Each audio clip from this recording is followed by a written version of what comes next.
회장님, 그 계약 절대 서명하시면 안 됩니다. 제가 내용을 통역해서 설명드리겠습니다. 걸레 들고 서 있던 제가 그렇게 말하는 순간 회의실 안 공기가 꽉 막혀버렸습니다. 청소부가 통역을 한다고? 임원 하나가 비웃듯 중얼거렸고 외국 투자자들은 마치 재미난 구경거리를 본 사람처럼 저를 위아래로 훑어봤습니다. 그날 제가 입을 열지 않았더라면 그 재벌 회사는 그리고 제 가족의 인생도 완전히 다른 길로 흘러갔을 겁니다. 도대체 그날 63층 회의실에서 저에게는 어떤 일이 있었던 걸까요? 사연 시작하겠습니다. 먼저 구독과 좋아요를 눌러주시면 행복이 찾아옵니다. 저는 올해 70을 바라보는 평범한 노인입니다. 사람들이 저를 부르는 이름은 참 여러 가지였습니다. 아파트 청소하는 어르신, 지하 주차장에 늘 계시는 경비 아저씨, 편의점에서 복권 긁어가던 노인. 하지만 제 주민등록증에는 조금 다른 이력이 적혀 있습니다. 몇 년 전까지만 해도 팔성그룹 본사 미화원 퇴직이라고 적혀 있었지요. 한때는 대한민국에서 모르는 사람이 없다는 큰 재벌 회사 본사 건물을 매일같이 쓸고 닦던 사람이 바로 저였습니다. 그 회사에 들어간 건 60을 간 넘겼을 때였습니다. 직장이라고는 평생 다니던 중소기업 하나가 부도나고 받을 줄 알았던 퇴직금도 못 받고 조그만 가게를 하나 시작했다가 빚만 잔뜩 남기고 문을 닫았던 때 아내는 무릎과 허리가 동시에 나가 진통제와 파스를 떼지 못했고 아들은 IMF 이후로 정규직이란 걸 한 번도 못 잡고 공사판과 택배 물류창고를 전전하며 괜찮다, 괜찮다 입버릇처럼 말하던 시절이었습니다. 그런데도 계좌에 찍힌 숫자는 늘 바닥을 기고 있었지요. 여보, 이제 그만 쉬면 안 돼요? 아내가 늘 이렇게 말했습니다. 당신 나이도 있는데 계단 오르내리는 일은 하지 말고 몸 편한 일 좀 찾아봐요. 몸 편한 일이 어디 있습니까? 나이 든 사람에게 남는 건 남들이 안 하려는 힘든 일, 그런 일밖에는 없더군요. 그때 다행히 용역회사 쪽에서 연락이 왔습니다. 재벌 그룹 본사 건물 청소하실 분 찾습니다. 새벽 근무, 몸은 좀 힘들어도 월급은 꼬박꼬박 나옵니다. 그 말을 듣고 아내가 먼저 말했습니다. 여보, 그래도 대기업 건물이면 괜찮지 않겠어요? 보험도 들어준다잖아요. 우리도 이제 좀 사람답게 살아봅시다. 그렇게 해서 저는 팔성그룹 본사 미화원으로 새로운 인생을 시작했습니다. 매일 새벽 5시에 일어나 허리 굽혀 양말을 신고 아파트를 빠져나가 첫 지하철을 타고 가면 아직 해도 안 뜬 도시 한복판에 번쩍이는 유리 건물이 서 있었습니다. 지하 1층 사물함에서 파란색 조끼로 갈아입고 출근 도장을 찍으면 제 하루 일이 시작되었습니다. 로비 대리석 바닥을 기계로 밀고 엘리베이터 버튼에 묻은 지문을 닫고 임원 전용 화장실 변기까지 맨손으로 솔질을 했습니다. 저 위층에서 내려오는 양복 차림. 젊은 직원들은 커피를 들고 빠른 걸음으로 저를 지나쳤습니다. 가끔 고개 숙여 인사하는 친구들도 있었지만 대부분은 저를 투명 인간처럼 보지도 않고 지나가곤 했습니다. 어느 날 아들이 저에게 이렇게 말하더군요. 아버지, 거기 팔성그룹이면 뉴스에도 맨날 나오는 데잖아요. 비록 청소지만 그래도 대기업 다니는 거네요. 아들의 말이 기쁘기도 했지만 한편으론 서늘했습니다. 그래, 난 청소부고 너는 공사판 노동자고 우리가 대기업에 발 하나 들인 게 참 다행한 일로 느껴지는구나. 며느리는 늘 공손했지만 말끝마다 걱정이 묻어났습니다. 어머니, 아버님이 청소 일하시는 건 정말 감사한 일이에요. 저희도 도와드릴 능력이 안 돼서 근데 제일 걱정되는 건 나중에 아버님 허리 완전히 망가지실까 봐요. 지금 병원비도 벅찬데 나중에는 더 힘들어질까봐. 고맙게도 들렸지만 한편으론 돈이 없으니 몸이라도 덜 상해야 한다는 서글픈 현실이 그 말에 다 들어있는 것 같았습니다. 아들은 자기가 힘들면서도 가끔 아버지 걱정을 했습니다. 아버지, 요즘 회사 괜찮아요? 뉴스 보니까 재벌들도 하나둘씩 무너진다던데. 괜히 문제 생기면 제일 먼저 잘리는 건 우리 같은 사람들일 텐데 그 말을 들을 때마다 저는 슬쩍 웃어넘기면서도 속으로는 늘 불안했습니다. 이 회사마저 휘청거리면 나는 어디로 갈 수 있을까? 그땐 진짜로 가족한테 짐만 되는 건 아닐까? 그게 겉으로 보기엔 평온해 보이지만 제 마음속 깊은 곳에 자리 잡은 작은 균열이었습니다. 문제의 그날도 겉으로 보기엔 평범한 하루처럼 시작됐습니다. 새벽 5시에 눈을 뜨니 무릎이 욱신거렸고 허리를 펼 때 뼈가 우두둑 소리를 냈습니다.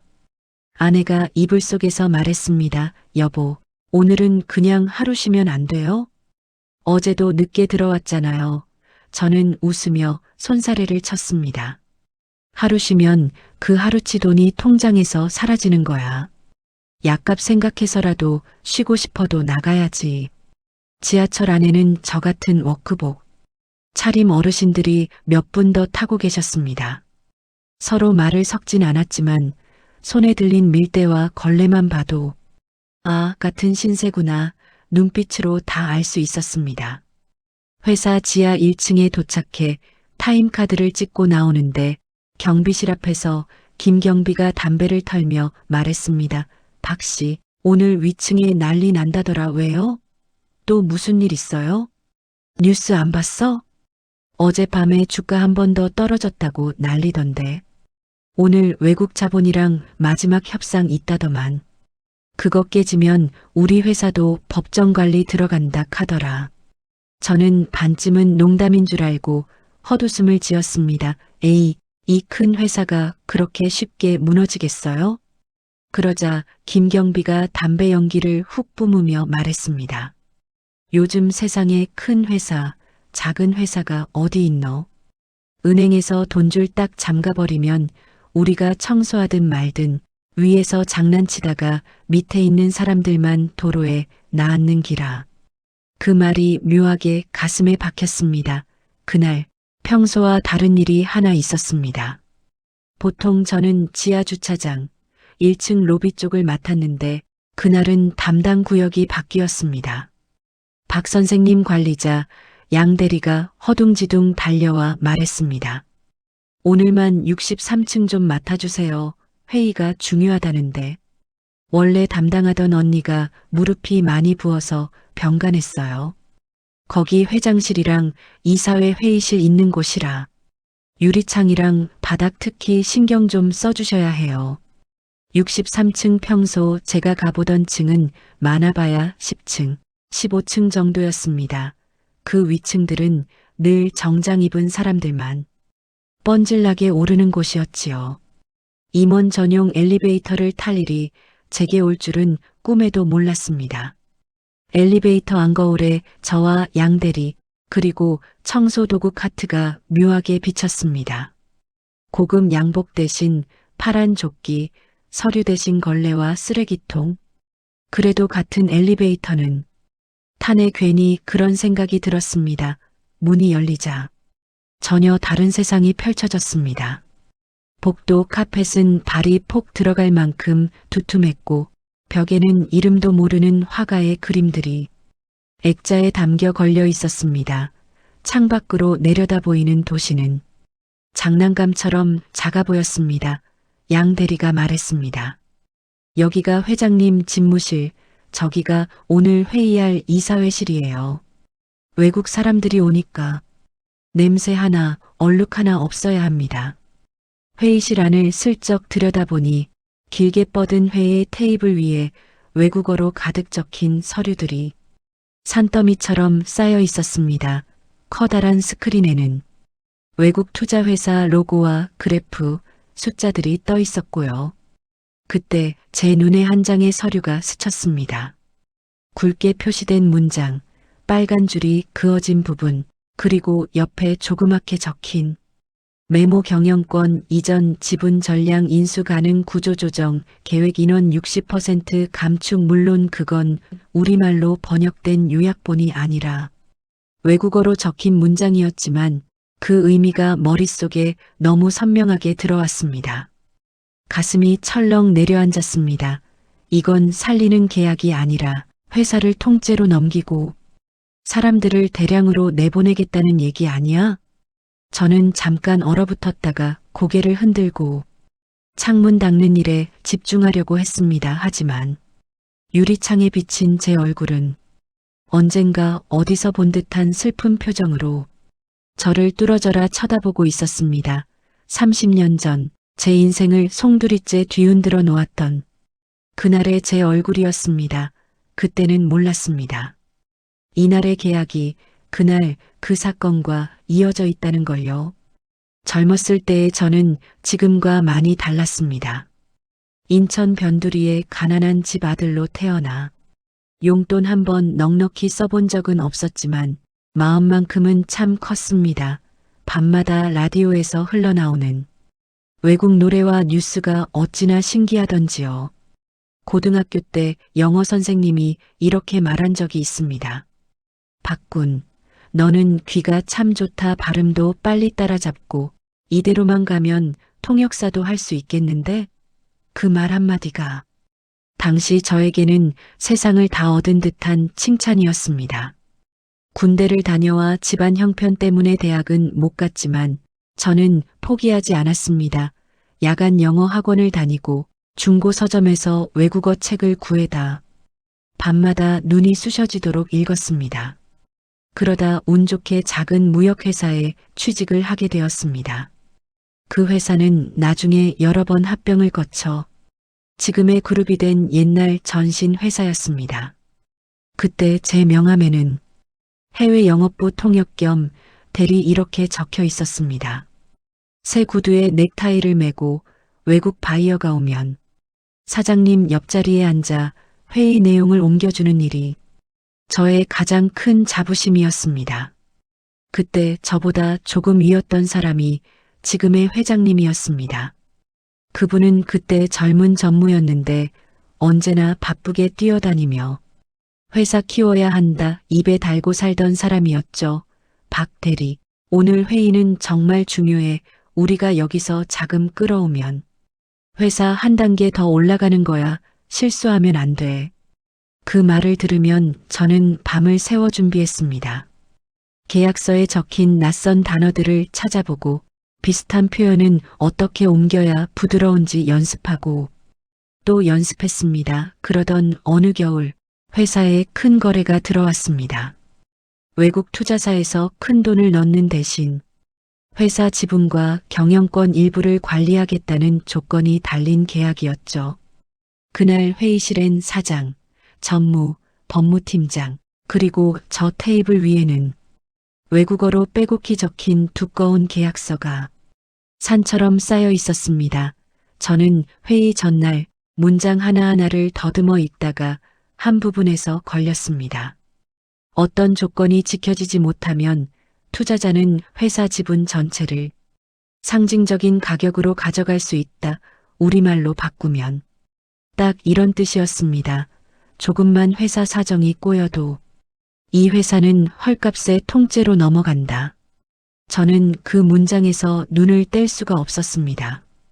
다음 날 회의 직전에 전무님께 조심스럽게 물었습니다. 전무님, 이 조항이 좀 마음에 걸립니다. 혹시 나중에 회사가 약간 부진하다고 해서 이 투자사 쪽으로 회사 전체가 넘어가는 건 아닌지. 그러자 옆에 있던 법무팀장이 코웃음을 치며 말했습니다. 박 대리, 우리가 몇 날 며칠을 밤새 검토한 계약이야. 법과 숫자는 우리가 책임질 테니까. 자네는 통역만 정확히 하면 돼. 괜한 걱정하지 말고 문장 빠뜨리지나 말게. 전무님도 그때는 너무 바쁜 표정이었습니다. 시간이 없어. 오늘 안에 끝내야 해. 괜찮아. 다 검토된 거야. 그 두 사람 말에 저는 결국 입을 다물었습니다. 회의가 진행되는 내내 가슴이 답답했지만 저는 주어진 대로 말을 옮겼습니다. 문제가 된 그 조항이 나왔을 때 바이어 쪽 변호사는 우리가 조금이라도 조건을 어기면 어떻게 회사 지분이 넘어가는지 친절하게 설명했습니다. 그 설명을 들으면서도 저는 단어 하나를 끝까지 입에 담지 못했습니다. 지분 전부라는 말 대신 지분을 더 사들릴 수 있다. 이런 식으로 완곡하게 옮겨버린 겁니다. 그게 옳은 번역이 아니라는 건 저도 알고 있었습니다. 하지만 그 문장 그대로 옮기면 사장님 얼굴이 어떻게 변할지, 전무님이 얼마나 당황할지 눈앞에 그려졌습니다. 회의가 끝난 뒤 법무팀장이 저를 따로 불러 세웠습니다. 박 대리, 오늘 통역한 거 자기 입으로 다시 말해봐. 그의 말투는 이미 정답을 알고 있는 선생님 같았습니다. 저 혹시 어디가 잘못됐습니까? 중간에 지분 전부 인수 가능이라는 조항, 자네는 일부를 더 살 수 있다고 옮겼어. 그게 같은 말이야?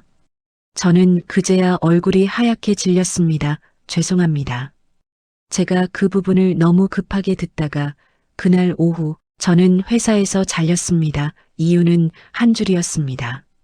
중대한 통역 실수로 회사 이미지와 신뢰에 손상을 입혔다. 그 한 줄과 함께 제 꿈도 이름도 잘려나갔습니다. 복도에서 전무님이 잠깐 저를 붙잡고 이렇게 말했습니다. 미안하네. 박 대리 나도 위에서 시키는 대로 할 수밖에 없었어. 그게 마지막이었습니다. 그 뒤로 회사는 여러 차례 이름이 바뀌고 합병도 하고 지금의 그룹이 되었다고 들었습니다. 그리고 몇 년 뒤 뉴스에서 봤습니다. 그때 투자했던 회사가 점점 지분을 늘리더니 사정이 조금 나빠진 틈을 타 헐값에 회사를 통째로 가져갔다는 기사. 옛 동료들이 대량으로 해고되고 공장 몇 군데가 문을 닫았다는 기사. 그 뉴스를 보고도 저는 아무에게도 말하지 못했습니다. 내가 그때 제대로 말만 했어도 어땠을까? 그 질문이 평생 저를 괴롭혔습니다. 하지만 동시에 이렇게 제 스스로를 눌렀습니다. 그래도 서류를 끝까지 못 막았을 거야. 나는 그냥 작은 대리였고 결국 힘 있는 사람들 마음대로 흘렀겠지. 그러니 이건 운명이다. 내가 잘못 나서 그런 거지. 다른 탓할 것도 없다. 그렇게 제 자신에게 운명이라는 말을 씌워놓고 평생 그 족쇄를 끌며 살았습니다. 그리고 다시는 통역 같은 일은 안 하겠다고 마음속으로 다짐했습니다. 그 다짐이 30년 동안 제 입을 막고 살게 만든 보이지 않는 쇠사슬이라는 걸 그때는 몰랐습니다. 다시 63층으로 돌아가겠습니다. 회의 시간이 가까워지자 양복을 말끔하게 차려입은 임원들, 법무팀, 비서들이 하나 둘 모여들었습니다. 그리고 조금 뒤 양복 차림의 서양인 2명과 서류 가방을 든 동양인 변호사, 그리고 또렷하게 말 잘하는 젊은 통역사가 회의실로 들어왔습니다. 그 통역사는 30이 채 안 된 듯한 청년이었습니다. 값비싼 안경, 매끈한 넥타이, 자신감 넘치는 표정, 외국인들과 농담도 주고받으며 이 정도야 아무것도 아니라는 듯 가볍게 웃고 있었습니다. 저는 구석에서 쓰레기통을 비우는 척하며 그들을 지켜봤습니다. 외국 투자자 중 한 명이 이런 말을 했습니다. 이번 계약이 체결되면 우리는 한국에서 아주 큰 선물을 얻게 될 것이다. 말투와 표정은 농담 같았지만 실은 이 회사를 통째로 가져가겠다는 속내가 그대로 묻어 있었습니다. 하지만 젊은 통역사의 입에서는 이렇게 나왔습니다. 이번 계약이 잘 이뤄지면 서로에게 큰 도움이 될 것입니다. 단어 하나하나는 틀리지 않았지만 뉘앙스가 완전히 달라졌습니다. 우리가 큰 선물을 얻는다와 서로 도움이 된다는 분명히 다른 말인데 통역을 통해 나오니 마치 서로 위민하는 좋은 거래처럼 들렸습니다. 회의가 계속되는 동안 외국 측 변호사는 계약 조항 하나하나를 설명했습니다. 자금을 대는 대신 이 회사에 대한 통제권을 가지겠다. 이사회 구성을 우리가 정리하겠다. 회사의 인건비를 줄이기 위해 불필요한 인력을 대폭 정리하겠다. 말은 조금씩 돌려 말했지만 결국 요지는 우리가 경영권을 잡고 직원들을 대량 해고하겠다는 뜻이었습니다. 하지만 통역은 이렇게 바뀌어 나왔습니다. 자본을 투입하는 대신 경영에 동참해 회사를 정상화하겠다. 이사회를 효율적으로 재구성하겠다. 효율적인 인력 재배치를 통해 회사의 경쟁력을 높이겠다. 순간순간 제 등줄기를 타고 차가운 것이 흘렀습니다. 이 말들 속에 우리 같은 사람들, 지하에서 일하는 사람들, 라인에서 일하는 노동자들의 삶이 숫자로만 들어가 있겠지. 잠깐 쉬는 시간이 되어 사람들이 회의실 밖으로 나가자 저는 쓰레기 봉투를 들고 복도 한쪽에 서 있었습니다. 그때 화장실 쪽에서 외국인 둘이 소곤소곤 이야기하는 소리가 들렸습니다. 계약만 성사되면 공장 몇 군데는 바로 접어버리고 하위 직원들 절반 이상은 정리하자. 거기서 이익이 나는 거니까 말의 정확한 표현은 달랐지만 뜻은 분명했습니다. 계약 성사 공장 폐쇄 대량 해고. 저는 쓰레기 봉투를 들고 그 자리에 얼어붙었습니다. 제 머릿속에는 여러 얼굴들이 떠올랐습니다. 지하 구내식당에서 낮은 임금에도 가끔 반찬을 더 얹어주던 아주머니, 밤낮 없이 공장 라인에 서 있던 청년들, 그리고 무릎과 허리 다 망가진 채 공사판에 나가 있는 우리 아들 얼굴까지 저 사람들 입에서 나온 한 문장이 얼마나 많은 사람들의 밥그릇을 바로 날려버릴 수 있는지 알긴 알까? 그러면서도 동시에 이런 생각이 고개를 들었습니다. 그래도 난 청소부인데 지금 나서서 뭐라고 하면 누가 들어주겠나 괜히 잘리기만 하겠지. 얼마 전 술 한 잔 마시고 들어온 아들이 이렇게 말한 적이 있습니다. 아버지, 괜히 정의감 같은 거 앞세우다가 오히려 욕먹고 잘리면 결국 힘든 건 가족이에요. 그냥 이제는 조용히 지내요. 아버지 나이엔 몸 안 잘리고 다니는 것만 해도 감사한 겁니다. 그 말이 그날따라 더 크게 들렸습니다. 그래, 나도 이제 나이가 있는데 괜히 나섰다가 또 30년 전처럼 모든 걸 잃을 수도 있지. 그때 법무실장이 누군가와 통화하는 소리가 복도에 울렸습니다. 네, 박 전무님. 예전에 상사 때 진행했던 방식 그대로 가는 겁니다. 이번엔 통역 문제 같은 변수 없이 깔끔하게 마무리할 수 있을 겁니다. 상사 통역 문제 순간 심장이 쿵 내려앉았습니다. 상사, 제가 30년 전 다니던 바로 그 회사, 그리고 통역 문제라는 말. 그 말을 듣는 순간 그동안 흐릿했던 퍼즐이 한 번에 맞춰졌습니다. 30년 전에도 지금도 같은 방식 회사와 직원들을 팔아넘기면서 겉으로는 회사를 살린다는 말로 포장하고 혹시 문제가 생기면 통역 실수 하나로 모든 책임을 덮어씌우는 수법. 그때 떠올랐습니다. 그럼 그때도 내가 모든 걸 망친 게 아니라 이미 판은 짜여 있었던 건 아닐까? 그 생각이 드는 순간 그동안 제 자신을 탓하며 살았던 세월이 한 번에 허물어지는 느낌이었습니다. 그와 동시에 또 다른 두려움이 찾아왔습니다. 이번에도 나는 입을 다물고 그냥 빗자루만 잡고 있어야 하나. 그러면 이 회사 사람들 10명 중 6명은 길거리로 나앉게 될 텐데 그 중엔 우리 아들이 다니는 공장 사람들도 있을 거고 나랑 같이 새벽 지하실 쓸던 김경비도 있을 거고 그때 제 안에서 조용히 목소리 하나가 올라왔습니다. 그래도 이번엔 한 번쯤 말을 해봐야 하는 거 아니냐? 그 목소리가 점점 커졌습니다. 이번에도 입 다물면 이제는 단지 피해자가 아니라 방관자가 되는 거다. 그 말에 제 손이 떨리기 시작했습니다. 마침내 최종 계약 서명 시간이 다가왔습니다. 회의실 문이 열리고 사람들이 다시 들어갔고 회장님이 서명 자리 앞에 앉았습니다. 저는 여전히 걸레를 든 채 회의실 뒤쪽 구석에 서 있었습니다. 그날 저는 제 세상과 제 가족 그리고 한 회사의 운명이 한 줄 서명에 달려있는 장면을 눈앞에서 보고 있었습니다. 최종 서명의 시간이 되자 회의실 안 공기가 더 묵직해졌습니다. 외국 투자사 대표가 계약서 마지막 장을 펼치며 말했습니다. 이제 마지막입니다. 여기에 서명하시면 우리는 오늘부로 새로운 동반자가 됩니다. 젊은 통역사는 입가에 미묘한 미소를 띠고 그 말을 부드럽게 옮겼습니다.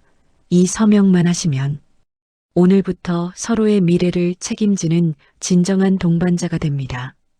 동반자라는 말 뒤에 숨어 있는 지배자라는 진짜 얼굴이 제 눈에는 너무 선명했습니다. 회장님이 펜을 들고 서명칸에 시선을 떨어뜨렸을 때였습니다. 제가 들고 있던 쓰레기 봉투 옆으로 작은 종이 한 장이 바닥에 떨어져 있는 게 보였습니다.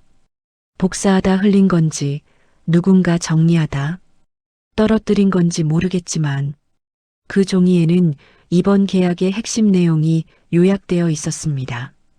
저는 무심한 척 허리를 굽혀 그 종이를 주었습니다. 눈을 떼려 해도 쉽게 떨어지지 않았습니다. 그 요약본에는 굵게 표시된 문장들이 있었습니다. 어떤 조건이 지켜지지 않으면 투자사는 회사를 상징적인 가격으로 인수할 수 있다. 계약 체결 후 이사회 구성권은 전부 투자사에 넘어간다. 회사의 인건비를 줄이기 위해 기존 인력의 60%를 정리한다. 숫자 60%라는 글자가 눈앞을 쿵 치고 지나갔습니다. 10명 중 6명 그 안에 누가 들어갈지 딱 떠올리기는 어려웠지만 어떤 얼굴들이 떠오르는지는 너무 분명했습니다. 라인에서 일하는 젊은 노동자들, 손이 갈라진 구내식당 아주머니들, 경비 아저씨, 청소하는 동료들, 그리고 언젠가 겨우 취업해 들어온 어딘가의 아들과 딸들. 그때 요약본 하단 한 구석에 찍힌 법무법인 이름이 눈에 들어왔습니다. 이름을 보고 숨이 멎는 줄 알았습니다. 국제법무법인 30년 전 제가 잘릴 때 계약서 맨 아래에서 봤던 그 이름 그대로였습니다. 그 순간 퍼즐이 완전히 맞춰졌습니다. 아, 그때도 이 사람들이었구나. 그때도 이런 계약이었고, 그때도 결국 회사는 잡아먹혔고, 그때도 통역 실수 하나에 모든 책임이 덮였구나. 30년 동안 내가 잘못해서 회사가 그 꼴이 됐다. 스스로를 탓하며 살았는데 사실은 이미 정해진 틀 안에서 제가 희생양으로 이용당했을 뿐이라는 사실이 가슴을 후벼 팠습니다. 억울함과 분노 그리고 깊은 허탈감이 한꺼번에 몰려왔습니다. 하지만 동시에 묵직한 자책감이 따라왔습니다. 그럼 더더욱 이대로 보고만 있으면 안 되는 거 아닌가? 그때 아무 말 못한 것도 억울했는데 이번에도 침묵하면 이건 정말 내 죄가 되는 거잖아. 그때 마음 한구석에서 조용하던 목소리가 더 크게 말했습니다. 그래도 한 번은 진짜 이야기를 해야 한다. 그 생각이 서서히 다른 모든 두려움을 밀어냈습니다. 회장님이 펜을 잡고 서명란에 이름을 쓰려는 순간 제 입에서 결국 그 말이 튀어나왔습니다. 잠깐만요. 회의실 공기가 순간 멈춘 것 같았습니다. 모든 시선이 회의실 뒤편 구석에 서 있던 저를 향했습니다. 걸레를 한 손에 들고 쓰레기 봉투를 다른 손에 들고 있는 파란 조끼를 입은 늙은 미화원 저였습니다.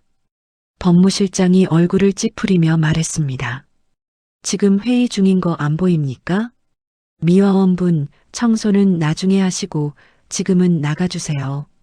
보통 때 같았으면 저는 죄송합니다 하고 나갔을 겁니다. 하지만 그날은 발이 바닥에 붙어 떨어지지 않았습니다. 저는 회장님을 향해 한 걸음 앞으로 나섰습니다. 회장님, 제 목소리는 떨렸지만 한 글자 한 글자 또렷하게 나왔습니다. 제가 이 계약 내용을 통역해서 설명드릴 수 있습니다. 회의실 여기저기서 숨죽이는 소리가 들려왔습니다. 청소부가 통역을 한다고? 한 젊은 임원이 비웃듯 낮게 중얼거렸습니다. 외국 투자사 대표들도 서로 눈빛을 주고받으며 애써 웃음을 참는 표정이었습니다. 법무실장이 재빨리 말했습니다.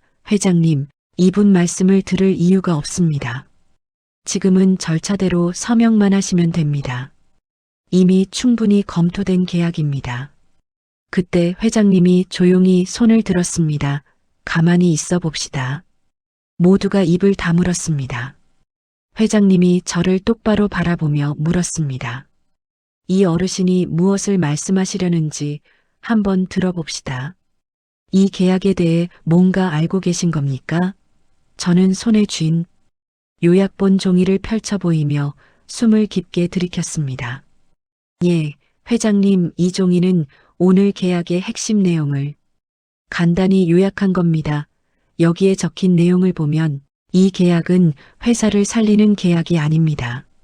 조건이 조금만 어긋나도 회사를 거의 공짜 값으로 통째로 넘기는 계약입니다. 회의실 안 공기가 한층 더 무거워졌습니다. 저는 종이에 적힌 문장들을 우리말로 차근차근 풀어 설명했습니다. 첫 번째, 이런 내용이 있습니다. 약속된 조건을 지키지 못하면 투자사는 회사 지분 전체를 상징적인 수준의 금액으로 인수할 수 있다. 이 말은 조금만 회사 사정이 흔들려도 지금 회장님과 임원분들이 가지고 있는 지분이든 뭐든 다 헐값에 가져가겠다는 얘기입니다. 두 번째는 계약이 체결된 뒤에는 새 이사회 구성을 투자사 측에서 전부 결정한다. 즉, 서명한 순간부터 이 회사의 주인은 더 이상 회장님이 아니라 저 사람들로 바뀐다는 뜻입니다. 세 번째, 회사의 인건비를 줄이기 위해 기존 인력의 60%를 감축한다. 10명 중 6명은 나가야 한다는 계획입니다. 여기에는 누가 들어가겠습니까? 우리 같은 청소부, 경비원, 지하식당 아주머니들, 공장 현장 노동자들, 가장 약한 사람들부터 잘려나가게 되어 있습니다. 젊은 통역사의 얼굴이 순식간에 하얗게 질려갔습니다. 외국 투자사 변호사가 당황한 기색으로 말했습니다. 그건 아직 확정된 계획이 아니라 검토 중인 내용일 뿐입니다. 저는 고개를 저었습니다. 계획이라면 왜 이렇게 표를 그려 굵게 표시까지 해뒀을까요? 이건 이미 이 정도는 자르겠다고 마음속으로 정해놓은 숫자 아닙니까? 법무실장이 참다 못해 소리쳤습니다. 박 씨, 당신은 지금 자신이 무슨 말을 하는지 압니까? 이건 회사의 큰 그림이고 나라 전체 경제와도 연결된 문제입니다. 청소하는 분이 감당할 얘기가 아니라고요. 그 말에 30년 전 기억이 한꺼번에 떠올랐습니다. 자네는 통역만 해 법과 숫자는 우리가 책임진다. 그때도 저는 내가 감당할 얘기가 아니다라는 말에 입을 다물었습니다. 이번에는 다시 그러고 싶지 않았습니다. 그래서 저는 눈을 감았다 뜨고 회장님을 향해 말했습니다. 회장님, 30년 전 저는 이 회사의 옛 모습이었던 상사에서 통역 겸 대리로 일했습니다. 그때도 지금처럼 외국 자본이 들어오는 계약이 있었고 지금과 비슷한 문장들이 계약서에 들어 있었습니다. 그리고 그때도 이 법무법인 이름이 계약서 맨 아래에 찍혀 있었습니다. 그때 저는 계약 내용이 이상하다고 말하고 싶었지만 아무도 들어주지 않았습니다. 결국 계약은 그대로 진행됐고 나중에 회사가 휘청거리자 모든 책임이 통역 실수라는 이름으로 한 사람에게 덮어 씌워졌습니다. 그게 바로 저였습니다. 회의실 안이 일순 조용해졌습니다. 회장님이 눈을 가늘게 뜨고 저를 뚫어지게 바라보더니 조용히 물었습니다. 혹시 당신이 그때의 박 대리인가요? 그 말에 제 가슴이 쿵 내려앉았습니다. 30년 전 젊은 전무가 저를 부르던 그 호칭 박 대리, 그 기억이 회장님의 입을 통해 다시 살아났습니다. 저는 천천히 고개를 끄덕였습니다. 예, 회장님. 그때 저는 다시 통역 같은 일은 하지 않겠다고 마음속으로 맹세하고 회사에서 쫓겨났습니다. 그 뒤로 회사 이름이 바뀌고 회장님도 바뀌었지만 같은 방식의 계약이 또 눈앞에 펼쳐져 있는 걸 보고 차마 입을 다물 수가 없었습니다. 외국 투자사 쪽 사람이 참지 못하고 말했습니다. 이건 당신 개인의 감정 문제일 뿐입니다. 우리는 이 회사에 자금을 넣어 살려주려는 겁니다. 감정적인 이야기로 합리적인 계약을 방해해서는 안 됩니다. 저는 그 사람을 향해 고개를 돌린 뒤 천천히 말했습니다. 앞에서는 회사를 살리겠다고 말하지만 뒤쪽 서류에는 회사 지분 전부를 가져가겠다고 써놓은 계약, 그걸 보고도 아무 말 못하는 사람이 정말로 이 회사를 사랑하는 사람일까요? 저는 청소부지만 그래도 30년 전부터 이 회사 복도와 화장실을 지켜본 사람입니다. 회사 간판이 몇 번 바뀌는 동안에도 지하에서 밥 먹는 사람들 얼굴은 별로 변하지 않았습니다. 그 사람들 삶을 숫자로만 보는 계약이라면 살린다는 말 쓰지 말아야 합니다. 제 말이 종처럼 회의실에 울려 퍼졌습니다. 회장님은 한참 동안 아무 말 없이 계약서와 저를 번갈아 보다가 마침내 펜을 내려놓았습니다. 그리고 조용하지만 단호한 목소리로 말했습니다. 오늘 회의 여기서 중단합시다. 법무실장이 자리에서 벌떡 일어났습니다. 회장님. 그러면 우리 회사는 정말로 회장님이 그를 향해 눈을 번쩍이며 말했습니다. 회사 망하게 하고 싶은 사람이 저쪽 사람들 뿐이라고 누가 그랬습니까? 눈앞의 이익에 눈이 멀어 회사를 통째로 넘기려던 사람이 우리 안에도 있지 않았습니까? 법무실장의 얼굴이 순식간에 굳었습니다. 저는 그 모습을 보면서 마치 30년 전 멈춰있던 시계가 그제야 움직이기 시작한 것 같았습니다. 그날 계약은 서명되지 않았습니다. 그날 저는 다시 잘릴지 모른다는 두려움보다 드디어 한 번은 제대로 말했다는 해방감이 더 컸습니다. 며칠 뒤 뉴스에는 그룹 외국 자본가의 협상 결렬이라는 제목이 떠다녔습니다. 어디선가는 이제 끝났다, 망하는 거 아니냐. 이런 말도 나왔습니다. 주가도 한동안 더 떨어졌습니다. 직원들 사이에서는 불안한 한숨소리가 곳곳에서 들려왔습니다. 하지만 며칠 더 지나자 다른 소식이 들려왔습니다. 정부 산하 기관과 국내 은행들이 긴급 자금 지원을 검토한다는 기사, 법정 관리 대신 채권단 관리 아래 회사를 살리는 방안을 논의한다는 기사. 쉽지는 않겠지만 적어도 회사를 통째로 넘기는 것보다는 훨씬 나은 길이었습니다. 그 와중에 회사 안에서도 여러 변화가 일어났습니다. 외국 자본 쪽과 몰래 따로 이익을 주고받으려 하던 내부 인사들에 대한 조사, 법무실장과 몇몇 임원들이 자리에서 물러났다는 소식. 누가 어떻게 잘못했는지는 끝까지 밝혀지지 않았지만 적어도 숨어있던 배신자들이 있었다는 정도는 모두가 알게 되었습니다. 저는 그 모든 소식을 지하 구내식당 텔레비전에서 밥을 먹으며 지켜봤습니다. 누가 제 이름을 언급하지도 않았고 어디에도 미화원박 아무개의 이야기는 나오지 않았습니다. 그래, 원래 그런 거지 생각해보면 처음부터 그걸 바라고 한 행동도 아니었습니다. 그냥 내 양심이 도저히 더는 버티지 못해 한번 입을 열었을 뿐, 그렇게 생각하며 다시 일상으로 돌아가려던 어느 날 관리자 양 대리가 숨을 헐떡이며 저를 찾으러 왔습니다. 박 선생님, 위에서 찾습니다. 누가요? 회장님이 순간 손에 들린 밀대가 툭 떨어질 뻔했습니다. 나를요? 예, 그 박씨, 청소하시는 분 말입니다. 이렇게 말씀하셨어요. 저는 대충 옷매무새를 추스르고 63층으로 올라갔습니다. 문 앞에서 비서가 저를 맞으며 말했습니다.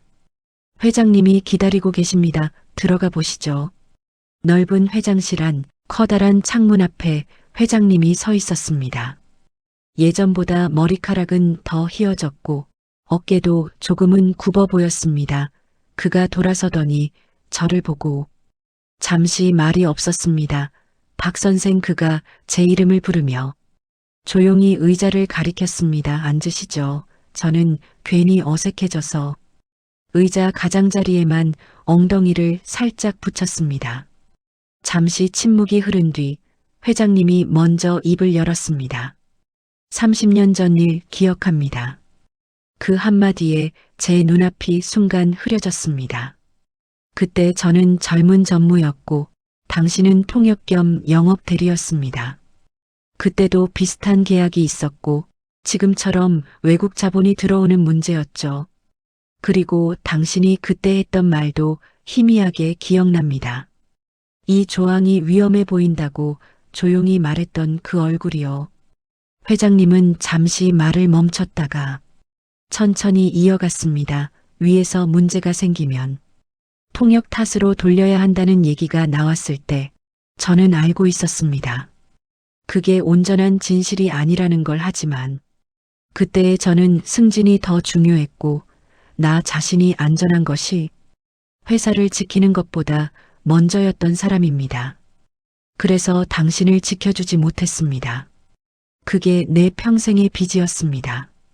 저는 머리를 푹 숙였습니다. 회장님, 저도 그땐 스스로를 많이 탓했습니다. 내가 제대로 못해서 회사에 피해를 줬다고 생각했지요.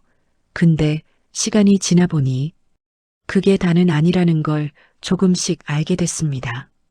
그래도 그냥 제 팔자려니 하고 살았습니다. 회장님이 조용히 일어나더니 제 앞으로 걸어와 허리를 깊게 숙였습니다. 미안했습니다.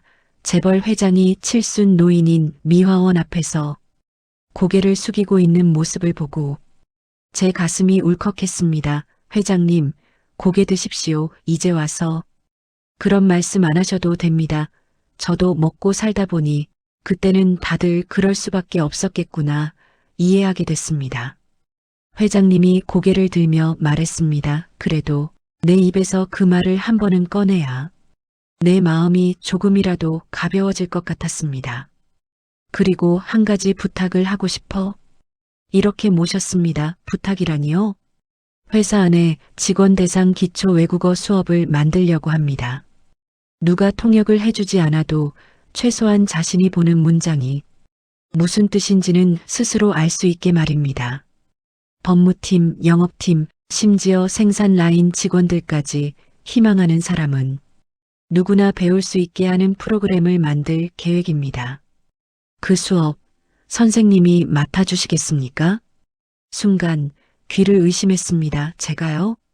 예, 당신은 젊었을 때부터 외국어를 잘 이해했고 무엇보다 문장 뒤에 숨은 속뜻을 몸으로 아는 사람입니다.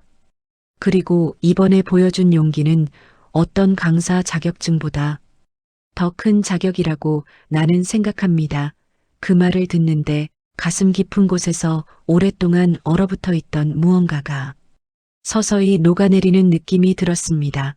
집으로 돌아와 아들에게 이 얘기를 해주자 아들이 멍한 얼굴로 제 말을 듣다가 이렇게 말했습니다.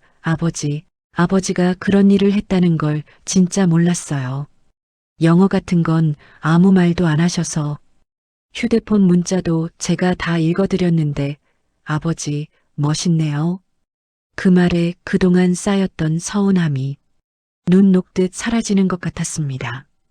아내는 제 손을 꼭 잡고 말했습니다. 여보, 당신이 평생 걸레로 바닥만 닦은 줄 알았는데 오늘 보니까 사람들 마음속에 붙은 먼지도 닦아내고 있었네요.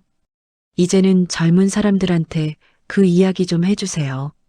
글자만 보지 말고 그 안에 들어있는 사람들의 삶을 보라고요. 그날 밤 저는 오랜만에 깊은 잠을 잤습니다.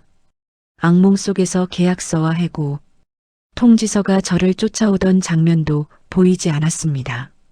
지금 저는 회사를 완전히 떠나 동네 작은 도서관에서 아이들과 어른들에게 외국어 동화책을 읽어주는 자원봉사를 하고 있습니다. 손주 녀석은 가끔 무릎 위에 올라와 책장을 넘기며 묻습니다. 할아버지, 이 글자는 무슨 뜻이야?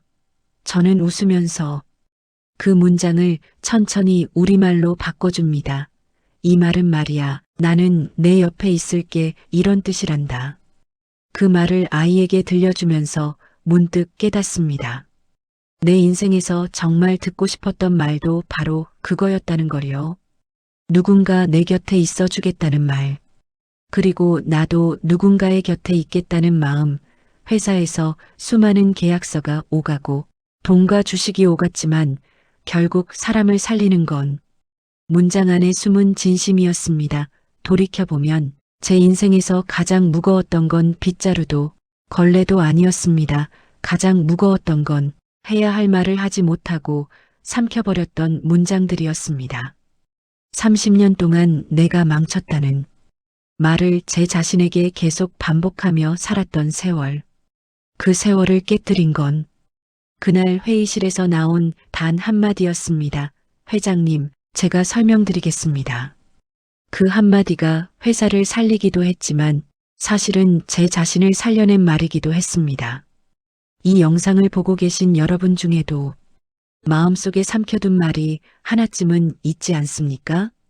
미안하다는 말, 고맙다는 말, 그만하자는 말, 혹은 나는 아직도 내 편이다라는 말 언젠가 하려고 했지만 괜히 분위기 망칠까봐, 괜히 자존심 상할까봐 꾹 참고 넘겼던 말들 저는 이제야 조금 알 것 같습니다. 젊었을 땐 돈을 통역해주는 사람이 필요해 보였지만 나이가 들어보니 정말 필요한 건 마음을 통역해줄 사람 한 명이더군요. 부모와 자식 사이, 부부 사이, 형제 사이, 사장과 직원 사이 분명 같은 한국말을 쓰는데도 서로 전혀 다른 뜻으로 받아들이며 몇십 년씩 오해 속에 사는 경우가 얼마나 많은지 모릅니다. 나는 너를 생각해서 한 말인데 나는 그 말이 너무 서운했다. 이 두 문장 사이에 아무도 통역해주지 않으면 결국 상처만 남습니다. 저는 이제 아이들에게만이 아니라 제 자신에게도 이렇게 말해줍니다. 늦게라도 입을 열고 말하면 그게 진짜 통역이다. 여러분은 어떠신가요? 지금 이 순간 여러분 마음속에는 누군가에게 꼭 전하고 싶지만 여태 삼켜둔 말이 하나쯤 떠오르지 않습니까? 그 말 너무 늦기 전에 한 번쯤 용기 내어 꺼내보시면 어떨까요? 혹시 여러분 주변에도 제 옛날 모습처럼 자기 잘못이라고만 생각하며 입을 꾹 다물고 사는 사람이 있다면 그 사람 말도 한번 들어봐 주시면 좋겠습니다. 왜 그때 아무 말 안 했느냐 책망하기 전에 그때 무슨 말을 하고 싶었나요? 이렇게 묻고 들어주는 사람이 진짜 통역사인지도 모르겠습니다. 여러분이라면 그날 제자리에서 어떤 선택을 하셨을까요? 그리고 여러분 마음속에 아직도 통역되지 못하고 남아있는 문장은 무엇인가요? 여러분의 생각과 여러분만의 사연이 있다면 댓글로 나눠주시면 좋겠습니다. 사연 들어주셔서 감사합니다. 구독과 좋아요, 댓글은 저에게 큰 힘이 됩니다.